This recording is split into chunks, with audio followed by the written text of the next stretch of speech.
ఆలయంలో DGP police ఉన్నతాధికారులతో హోంమంత్రి అనిత కీలక సమీక్ష నిర్వహించారు. మహిళల రక్షణ బడ్జెట్ కేటాయింపుల అంచనాపై సమావేశంలో చర్చించారు.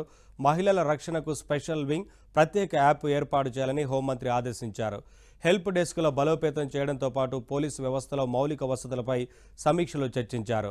మహిళలు, చిన్నారులపై జరిగే నేరాల్లో కఠిన వైఖరి అవలంబించాలని సూచించారు. మహిళలు, చిన్నారుల రక్షణ కోసం అందరూ కలిసికట్టుగా పనిచేయాలని సూచించారు. పోక్సో కేసుల్లో నిందితులకు త్వరితగతిన శిక్షలు పడేలా ఛార్జ్ షీట్లు పకడ్బందీగా తయారు చేయాలన్నారు. ప్రతి జిల్లాలో సురక్షా టీంలు పెంచి 24 గంటలు నిఘా పెట్టాలని ఆదేశించారు. 112, 181, 1098 వంటి హెల్ప్ లైన్లపై ప్రజల్లో అవగాహన పెంచేలా చర్యలు తీసుకోవాలని ఆదేశించారు.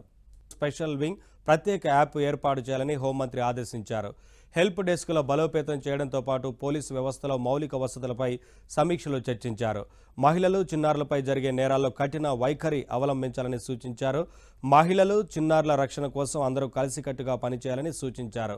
పోక్సో కేసుల్లో నిందితులకు త్వరితగతిన శిక్షలు పడేలా ఛార్జ్ షీట్లు పకడ్బందీగా తయారు చేయాలన్నారు. ప్రతి జిల్లాలో సురక్షా టీంలు పెంచి 24 గంటలు నిఘా పెట్టాలని ఆదేశించారు.